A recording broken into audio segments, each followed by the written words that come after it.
At dinner, Dad said, "Starting next month, you'll pay rent if you want to stay here." Stepmom added, "Maybe it'll teach you some respect." After months of calling me dead weight, I packed my bags. A week later, they called panicking. "Why is your room empty?" Throwaway account because this involves family drama and money. This is a long one, but trust me, it builds to something worth reading. If you've ever dealt with toxic family members who treated you like garbage until they needed something, you'll understand exactly how satisfying this gets. I, 26, female now, and this mess started when I was 15. That's when my biological mom died in a car accident. Some idiot ran a red light and hit her on her way home from work at the hospital where she was a nurse. My dad, David, was completely devastated, and honestly, so was I. Mom was the heart of our family, the one who kept Dad grounded and made our house feel like a home. For 2 years, it was just Dad and me trying to figure out how to live without her. We were both pretty lost. Dad threw himself into his corporate job as a regional sales manager, working longer hours and traveling more. I was dealing with typical teenage grief, but we supported each other the best we could. Then, when I was 17, Dad started dating again. Her name was Brenda. She was 36 at the time, and looking back now, I should have seen the red flags from day one. But Dad seemed happier when she was around, and I thought maybe it would be good for him to have someone. Brenda worked part-time at a nail salon, drove a beat-up Honda with a dented bumper, and lived in a tiny studio apartment across town. She had this way of talking about her life like she was some kind of victim of circumstances, always mentioning how hard things had been for her, how she'd never had anyone take care of her properly. She made my dad feel like some kind of hero swooping in to rescue her from her difficult life. Dad ate it up. Within 6 months, they were engaged. Within 8 months, they were married. I was 18 and honestly pretty naive about relationships. So I figured maybe this was just what Dad needed. Mom had been gone for almost 3 years, and he deserved to be happy again. That was the biggest mistake of my life. The moment Brenda moved into our house, everything changed. This was the house where my mom had painted the walls, chosen the furniture, planted the garden out back. Every room had memories of her in it. But Brenda immediately started making suggestions about redecorating. "This wallpaper is so outdated," she'd say about the kitchen wallpaper Mom had picked out. "We should really modernize this place. These family photos are kind of depressing," she'd mention about the pictures of Mom on the mantel. "Maybe we should focus on new memories instead of dwelling on the past." Within 2 months, almost everything that reminded us of Mom was gone. Donated to charity, thrown away, or mysteriously disappeared. Dad just went along with it, saying things like, "Brenda's right, we need to move forward," and "It's not healthy to live in the past." I was working part-time at an auto repair shop downtown while finishing high school. I'd always loved working with my hands, and the owner was teaching me everything about engines, transmissions, electrical systems. It was honest work, and I was good at it. The plan was to go to technical school after graduation and become a certified mechanic. But according to Brenda, I was limiting my potential. "Your father has a business degree," she'd say during dinner, her voice dripping with fake concern. "He could help you get a real career, not this blue-collar thing. You're never going to attract a quality man if your hands are always dirty." Dad, who used to brag to his friends about how proud he was that I could diagnose engine problems at 17, suddenly started acting embarrassed by my career choice. He'd make comments about how I was young and still figuring things out when people asked about my future plans. Brenda had this talent for making everything sound reasonable on the surface, but it was actually poison. "I just want what's best for Jill," she'd tell Dad when she thought I couldn't hear. "She's such a smart girl, but she's setting the bar so low for herself." What she really meant was, "Your daughter's career choice doesn't match the lifestyle I want to live." About 8 months after they got married, Brenda announced she was pregnant. Dad was absolutely thrilled. He'd always wanted more kids, and losing Mom had put those dreams on hold. He started talking about fresh starts and new beginnings, and how this baby would bring the family together. My half-brother Tyler was born when I was 19. I'll be honest, I loved that kid from the moment I met him. He was innocent in all of this drama, and seeing Dad happy again was worth something. But Brenda immediately started using Tyler as leverage for everything she wanted. "Tyler needs the best possible environment to develop properly," became her catchphrase for justifying every demand. When Tyler was 6 months old, She announced that he needed his own room. Jill's room gets the best natural light, she told Dad. Studies show that morning sunlight is crucial for infant brain development. My room. The room I'd lived in for 12 years. The room where Mom used to read me bedtime stories and help me with homework when I was little. Dad actually suggested I move to the basement temporarily, just until we can figure out a better arrangement. I told him absolutely not, and Brenda spent 3 days crying about how I was preventing Tyler from having optimal developmental conditions. That's when I realized this wasn't about the baby's well-being. This was about establishing a hierarchy in the house, and I was being demoted to the bottom. The real campaign against me started around Tyler's first birthday. Brenda had this way of making innocent comments that were actually accusations. Jill never offers to help with Tyler. This usually came right after I'd gotten home from working a 10-hour shift and found her watching TV while Tyler played in his bouncer. Jill doesn't really contribute to household expenses. I was paying $450 a month in rent and buying my own groceries, but somehow this wasn't enough. I'm worried Tyler is going to think it's normal for grown women to live with their parents. Tyler was barely walking and definitely not forming opinions about living arrangements. Every conversation became about how I was somehow failing the family. Dad started looking at me differently, like I was a problem that needed to be solved rather than his daughter. The worst part was that Brenda was incredibly manipulative about her campaign against me. She had this calculated way of timing her attacks perfectly. She'd wait until Dad and I were having a rare good moment, maybe laughing about something on TV or talking about work.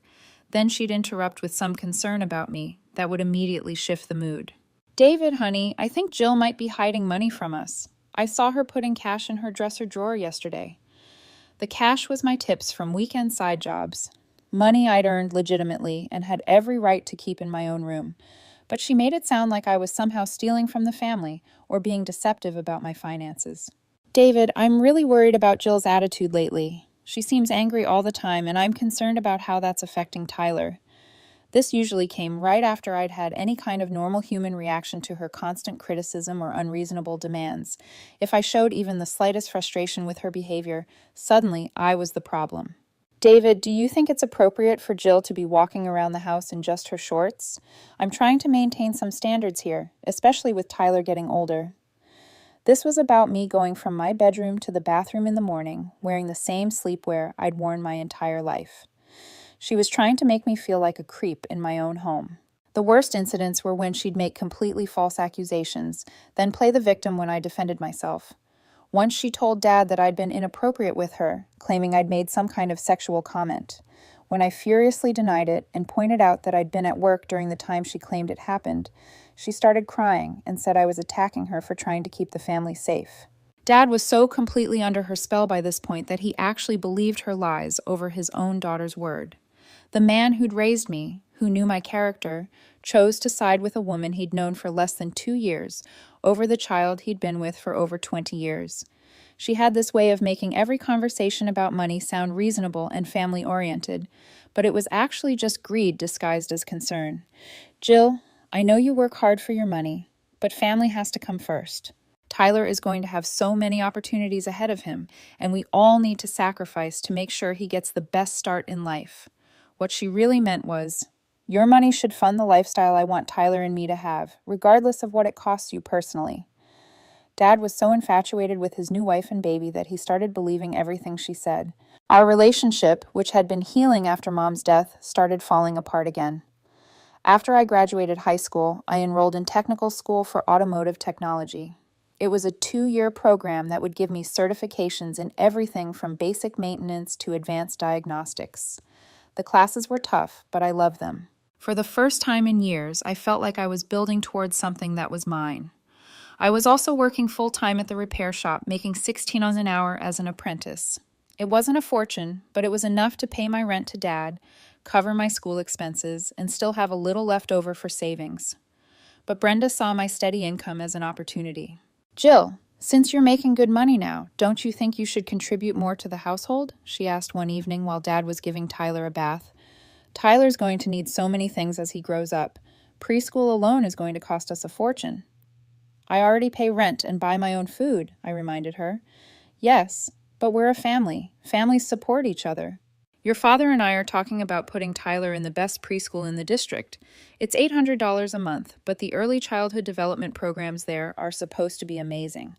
$800 a month for preschool for a 2-year-old. It was insane, but I could see where this was heading. Maybe Tyler would be fine in a regular preschool, I suggested. Brenda's face went cold. I see. So you think Tyler deserves less than the best because you don't want to help out. That's really disappointing, Jill. When Dad came downstairs, she immediately told him about our conversation, but with her own spin on it. Jill doesn't think we should invest in Tyler's education, she said, her voice trembling like she was holding back tears. She thinks regular preschool is good enough for her little brother. Dad looked at me with this expression of disappointment that cut right through me. Jill, Tyler's future is important. I thought you understood that. I never said Tyler's future wasn't important, I protested. I just think $800 a month for preschool is excessive. It's not your decision to make, Brenda snapped. This is about what's best for Tyler, not what's convenient for you. That became the pattern. Brenda would propose some expensive thing for Tyler. I'd question whether it was necessary, and suddenly I was the villain who didn't care about my little brother's well-being. Tyler's bedroom needed custom furniture. Tyler needed organic everything. Tyler needed music lessons, art classes, swimming lessons. Every month brought new expenses, and every month brought new pressure for me to contribute more. I finished technical school with perfect grades and several industry certifications. The repair shop owner offered to promote me to full mechanic at $20 an hour, which was great money for a 21-year-old. I thought finally, Dad would be proud of my accomplishments. Instead, Brenda laughed when I told them about the raise. $22 an hour? She said, like I told her I was making minimum wage. That's cute. Your father makes almost 4 times that much. When are you going to start thinking about a real career? The comment stung, but what hurt more was that Dad just sat there nodding along. By the time I was 23, I'd been working as a full mechanic for 2 years and had saved up about $15,000. I was also doing side jobs on weekends, fixing cars for neighbors and coworkers in our garage. Word was spreading that I was reliable and reasonably priced. That's when I started thinking about starting my own business. The idea was simple: mobile mechanics. Instead of people having to bring their cars to a shop and wait around for hours, I'd come to them, house calls, office parking lots, wherever was convenient. There was clearly demand for it, and the startup costs weren't too crazy. I'd need a van, tools, insurance, licensing, and probably about $35,000 total to get started properly. I had part of it saved, and I was looking into small business loans for the rest. When I mentioned the idea to Dad and Brenda, their reactions were completely different than I'd expected. Dad actually seemed interested. That's not a bad idea, Jill. Mobile services are really popular now. People value convenience. But Brenda immediately started finding problems with it. What if something goes wrong with a customer's car? Won't you be liable for that? And how will people know you're legitimate if you don't have a real shop? Plus, what about when you get older? You can't be crawling around under cars forever. Every concern she raised was something I'd already thought about and had solutions for, but she kept pushing. Honestly, Jill, it sounds like you're trying to avoid getting a real job. Your father has connections in the business world. He could help you get started in sales or management, something with growth potential. I don't want to work in sales, I said. I like working on cars. But think about your future family, she pressed. What kind of man wants to marry someone whose career peaked at fixing cars? You need to think bigger. Dad jumped in to support her. Jill, Brenda has a point. You're smart and capable. Maybe you should consider using those skills in a more professional environment. It was like they couldn't understand that I genuinely enjoyed what I did and was good at it. In their minds, anything that didn't require a college degree was automatically inferior. But I wasn't deterred. I spent months developing a business plan, researching the market, getting quotes for everything I'd need. By my 24th birthday, I was ready to take the leap. The breaking point came on a Tuesday evening in March. Tyler was almost 5, and Brenda had been ramping up the pressure on me to contribute more money to the household. Tyler's going to start kindergarten next year, she announced during dinner. We want to send him to St. Matthew's Academy. It's the best private school in the area, St. Matthew's Academy. I looked it up later, and tuition was $18,000 a year. That's a lot of money, I said carefully. It's an investment in Tyler's future. Dad said firmly. The education there will set him up for success in life. What does this have to do with me? I asked, though I already knew. Brenda leaned forward. Well, as Tyler's big sister, we were hoping you'd want to help with his education costs. Maybe $400 a month to start. $400 a month on top of the $450 I was already paying in rent. That would take up most of my take-home pay and completely kill my business savings. I can't afford that, I said honestly. I'm trying to save money to start my business. Brenda's expression hardened. Your business? Jill, you're 24 years old. When are you going to stop playing around with this car mechanic fantasy and grow up?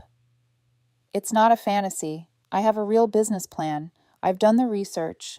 I have most of the startup money saved.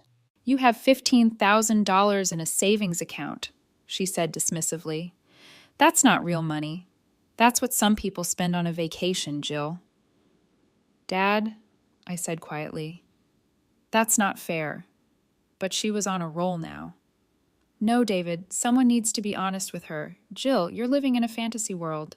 You think you're going to become some successful business owner by fixing cars? You're deluding yourself. She stood up and started pacing around the kitchen. Do you know what real successful people drive? They don't drive beat-up trucks and work with their hands. They wear suits and make decisions and build careers that matter. My career matters to me, I said. Your career? She laughed. Jill, you work in a garage. That's not a career. That's a job, and not even a good job. You're never going to make real money. You're never going to attract a quality partner, and you're certainly never going to be able to help support this family the way you should. The room went completely silent, except for Tyler playing with his toys in the living room. Dad cleared his throat. Jill, maybe it is time to think about next steps. You can't live here forever, and if you're not going to help with family expenses, what are you saying? I asked. Brenda answered for him. We're saying that if you want to continue living in this house, you need to start paying real rent, $12,200 a month, plus contributing to Tyler's education fund. $1,200. That was almost my entire take-home pay. That's not rent, I said. That's you trying to force me out. No one's forcing anything, Dad said. But he wouldn't meet my eyes. We're just asking you to contribute fairly to the household you're part of. I looked around the kitchen. The kitchen where Mom used to pack my school lunches. Where she used to help me with homework at the table, where Dad used to tell me he was proud of how hard I worked. You want me gone? I said quietly. We want you to step up, Brenda said. But if you're not willing to do that, then yes, maybe it's time for you to find your own place. That night, I lay in bed staring at the ceiling for hours. I thought about Mom and what she would think about this situation. I thought about all the money I'd contributed to this house, all the times I'd helped with Tyler, all the sacrifices I'd made to be a good daughter and sister, and I realized that none of it mattered to them. Brenda saw me as either a source of income or an obstacle to remove. Dad was too caught up in his new life to remember that I was his daughter too. By morning, I had made my decision. I didn't make any dramatic announcements. I just started quietly planning my exit. First, I found a studio apartment across town. It was small but clean, and the rent was $750 a month. I could afford it on my mechanic salary, and I'd still have money left over to keep saving for my business. Second, I opened a new bank account that only I had access to. I'd been keeping my money in an account that Dad had helped me set up when I was younger, and technically he was still a cosigner. I moved everything to the new account. Third, I started moving my stuff out gradually, a few boxes at a time, things that wouldn't be missed immediately. My tools, my important documents, my clothes.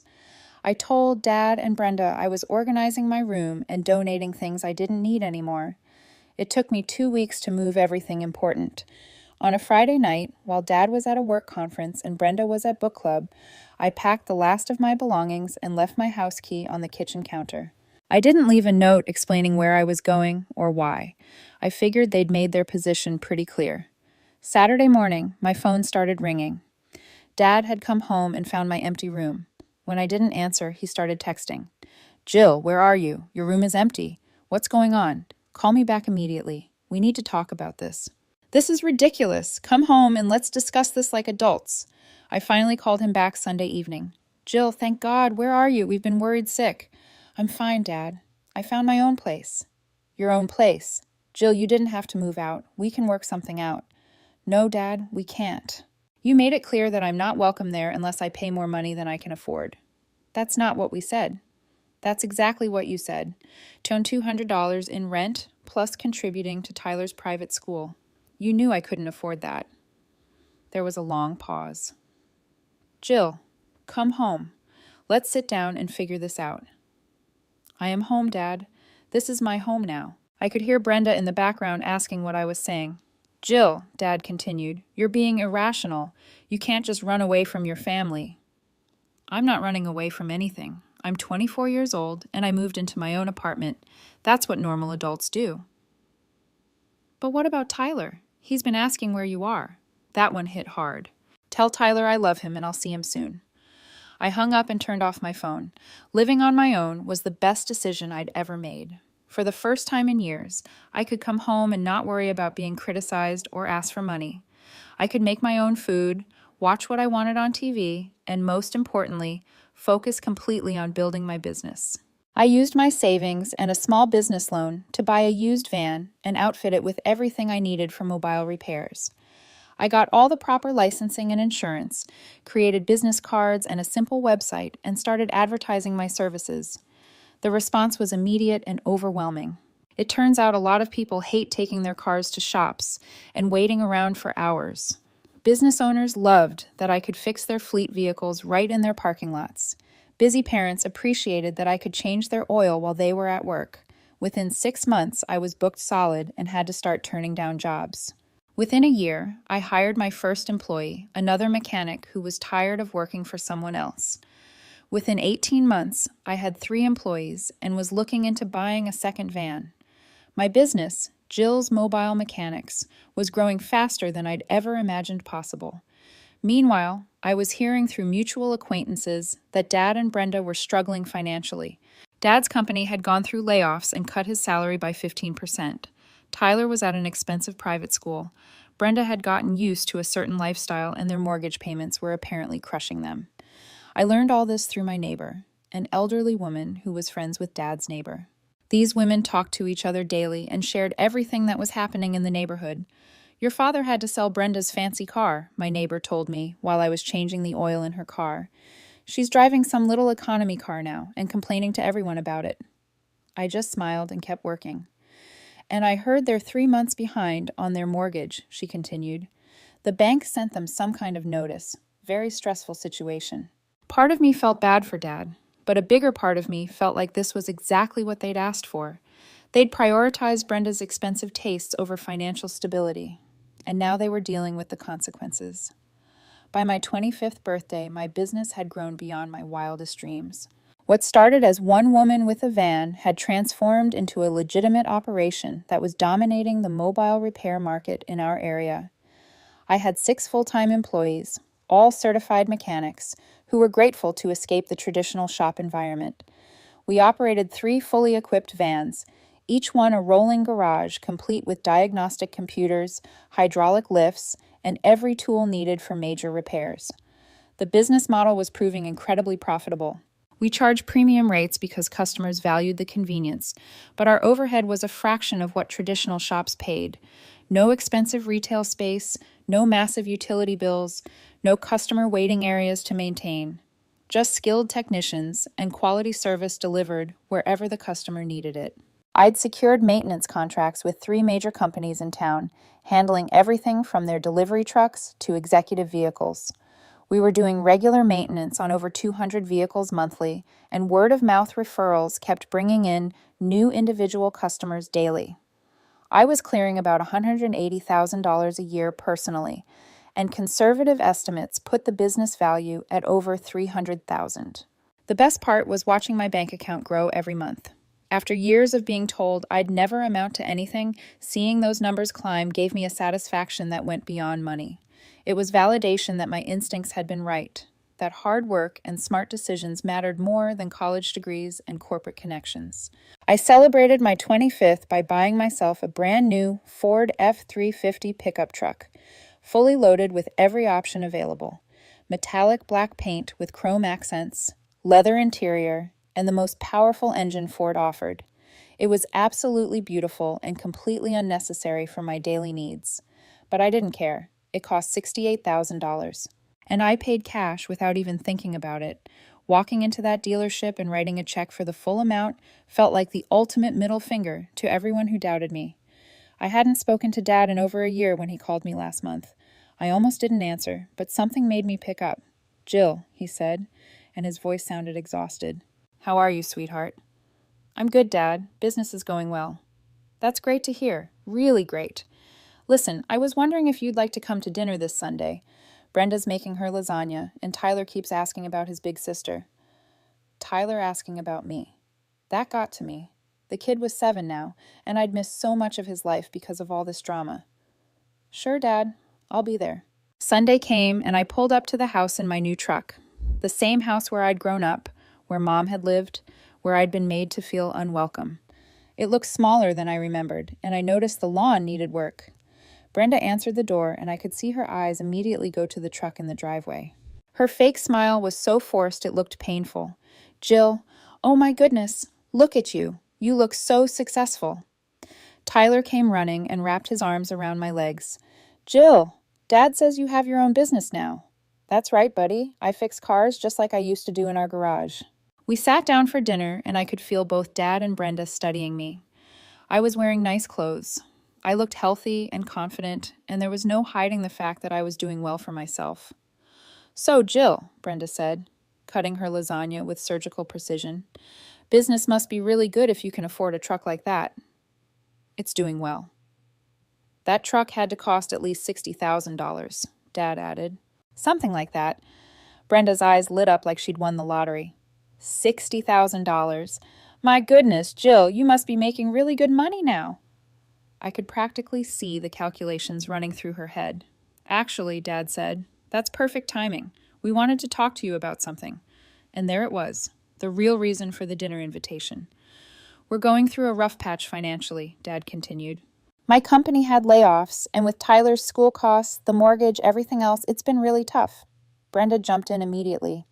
"We were hoping that maybe, since you're obviously doing so well now, you could help us out just temporarily until we get back on our feet." "What kind of help?" I asked, though I already knew. "Well," Brenda said, her voice dripping with fake sweetness, "we're about 4 months behind on the mortgage. If we don't catch up soon, we could lose the house. Tyler would have to change schools, and you know how disruptive that would be for him." Using Tyler again, of course. "How much are we talking about?" I asked. Dad looked uncomfortable. "About $18,000 to catch up on what we owe, and maybe another $2,500 a month going forward, just until I can find a better position or get my old salary back." I sat back in my chair and looked around the dining room, the same dining room where they'd told me I needed to pay $2,900 in rent or move out, where Brenda had called my career dreams a fantasy. "That's a significant amount of money," I said carefully. "Jill." Brenda leaned forward, and her voice took on that manipulative tone I remembered so well. "I know we've had our differences in the past, but we're family. Tyler adores you. You're his big sister, and he talks about you all the time." The manipulation was so obvious it was almost insulting, but I played along. "This is a big decision," I said. "I need some time to think about it." "But of course," Dad said, relief flooding his voice. "Take all the time you need. We're just so grateful that you're even considering it." After dinner, I hugged Tyler goodbye and promised I'd see him again soon. That was the only genuine moment of the entire evening. I told them I'd call them in a week with my answer. I spent exactly 7 days thinking about their request. 7 days remembering every insult, every dismissive comment, every time they'd made me feel like I wasn't good enough. I thought about how they'd kicked me out of my own home because I wouldn't subsidize their lifestyle, how they'd called my career a fantasy while I was building a successful business, how they'd had zero contact with me for over a year until they needed money. I thought about Tyler and how much I loved that kid despite everything. But I also thought about how Dad and Brenda had made their choices, and Tyler was going to have to live with the consequences of their financial irresponsibility. On Thursday evening, I called Dad back. "Jill," he answered immediately. "I was hoping you'd call. Have you had a chance to think about what we discussed?" "I have, Dad, and I've made my decision." "Oh, thank goodness. You have no idea how much this means to us." I'm not going to give you any money. Silence. What did you say? You heard me correctly. I'm not giving you a penny. Jill, please think about Tyler. I have thought about Tyler. I've also thought about how you and Brenda treated me for years, how you made me feel worthless and unwelcome in my own home, how you kicked me out because I wouldn't pay extortionate rent. Jill, that's not what happened. That's exactly what happened, Dad. Don't try to rewrite history now that you need something from me. I could hear Brenda in the background asking what I was saying. Let me make this very clear, I continued. 3 years ago, you told me I needed to pay $2,200 a month in rent, plus contribute to Tyler's private school or move out. You knew I couldn't afford that. You wanted me gone, so I left. We didn't want you gone. Yes, you did. Brenda called my career a fantasy. She said I'd never make real money or attract a quality partner. She made it clear that I was an embarrassment to this family. Jill, Dad's voice was getting desperate now. People say things they don't mean when they're stressed. We were going through a difficult time financially, and now you're going through another difficult time financially, and suddenly you want my help. Interesting how that works. What do you want me to say? That we made mistakes? Fine, we made mistakes, but you're my daughter, and we need your help. Here's what I want you to understand, Dad. When you chose Brenda's demands over your relationship with me, you lost the right to call me for help. When you stood by while she insulted everything I'd worked for, you burned that bridge. Jill, please. I'm not finished. Do you want to know how much my business is worth now? Over $500,000? Do you want to know how much money I made last year? More than you and Brenda combined. The career she called a fantasy has made me more successful than either of you ever imagined possible. Complete silence on the other end. But here's the thing, Dad. Success isn't just about money. It's about dignity. It's about being respected for who you are and what you do. And you took that away from me for years. We can fix this, Dad said, and I could hear that he was crying. We can work this out.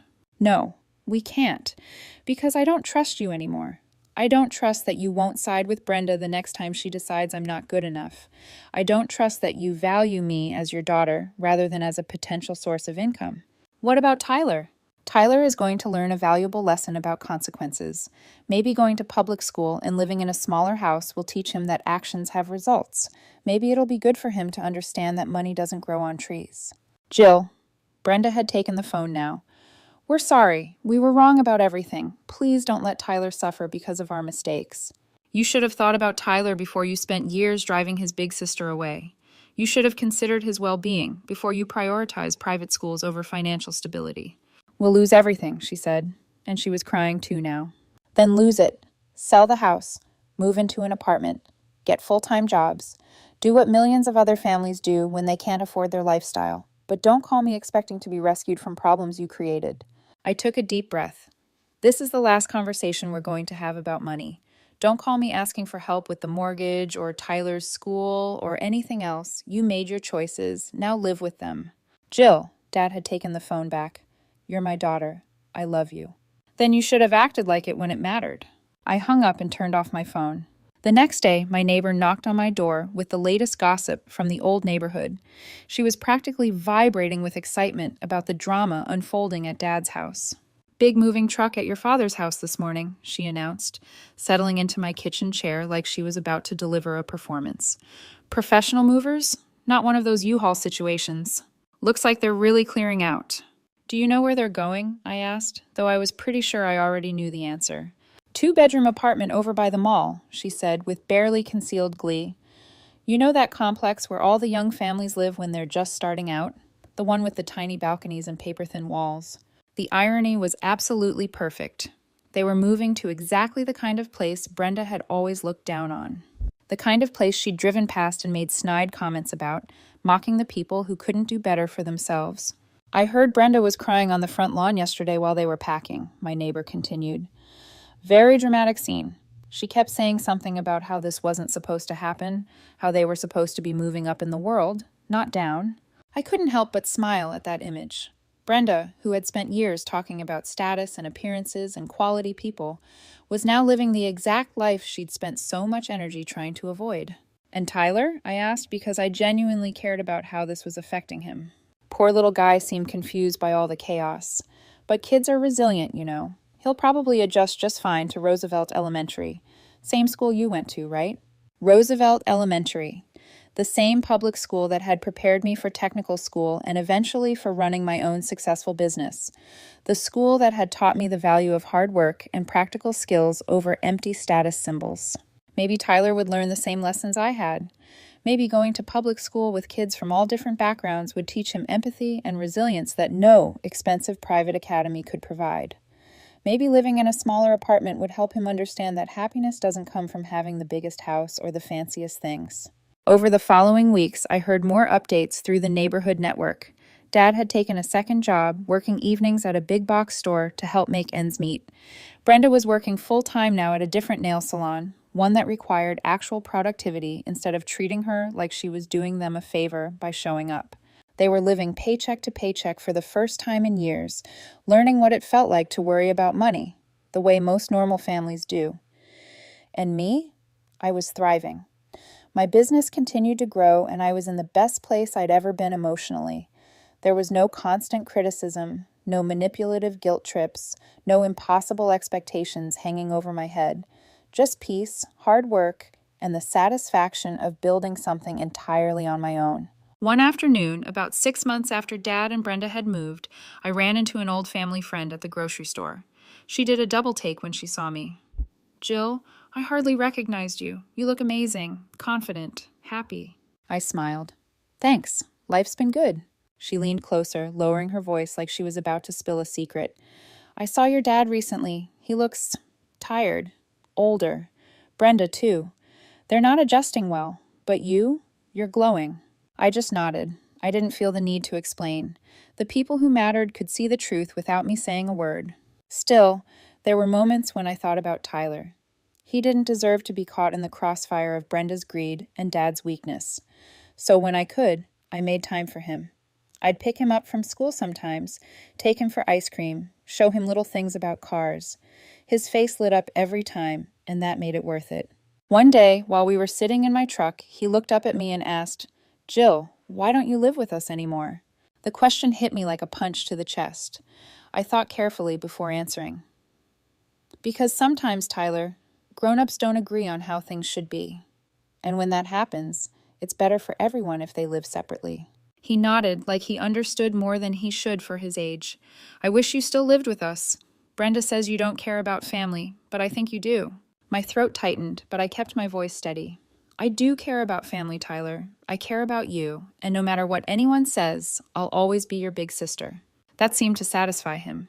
He grinned and went back to eating his ice cream, and I promised myself that no matter how messy things got with Dad and Brenda, I wouldn't let them ruin my relationship with him. Meanwhile, the business kept expanding. By the time I turned 26, I had 10 employees and 5 vans on the road. We were covering 3 neighboring cities, and I was getting calls from companies I'd never even approached, asking if I could take on their fleets. I was earning more than I'd ever dreamed, and best of all, I was respected in my community. People recommended me not just because I fixed their cars, but because I treated them fairly. That was the difference. Where Brenda had tried to teach me that appearances and status were everything, I'd learned that honesty, hard work, and respect were what truly mattered. Then, out of the blue, Dad called again. I stared at his name flashing on my phone for a long moment before answering. "Jill," he said softly, "I just wanted to tell you I'm proud of you." I froze. Those were words I hadn't heard in years. Proud of me? Yes. I've been hearing from people all over town about how successful you are, how respected you've become. I should have said it a long time ago, but I let Brenda's voice drown out my own. I see now how wrong I was. For a long moment, I didn't know what to say. Part of me wanted to hang up, to protect myself from falling into old traps. But another part of me, the part that had once been just a girl who wanted her father's approval, let his words sink in. "Thanks, Dad," I finally said. My voice was calm, but my heart was racing. We didn't solve everything in that call. Years of hurt don't vanish with one apology or one compliment, but it was a start, and maybe that was enough for now. I knew one thing for sure. I would never again let myself be treated like I didn't matter. I had built a life, a business, and a future on my own terms, and no one, not Brenda, not even Dad, could take that away from me. For the first time in a long time, I felt completely free.